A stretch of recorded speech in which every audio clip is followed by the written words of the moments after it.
Question 34 demonstrates quite nicely that hyperlinks can really just link to anything virtually that you can think of, not just a web page, which we're quite accustomed to.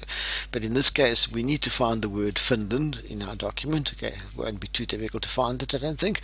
And we must add a hyperlink to it, which links to the bookmark called date in the Word 2 document. So in other words, this thing can actually link to a place in another document.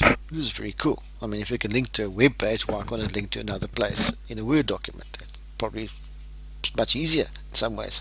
So let's see if we can do that. Locate the word Finland and add a hyperlink. It must link to the bookmark called date in the Word 2 document. So first of all, we need to start off and find the word Finland in our particular document. Okay, it sticks out there, otherwise we're going to use define to locate the text. Right, under insert I've got hyperlink, and we've got all sorts of things we can go to. We can go to email addresses, we can type in web addresses. I want to go to a particular document. I want to go to this document called Word 2.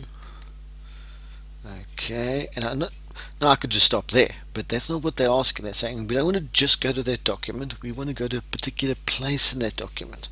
So now I click on bookmark and I say I want to go to that place in that document. Okay, so now not only will it go to that document, but it'll go to a particular place within that document. Okay, and you could click OK, and I say OK again.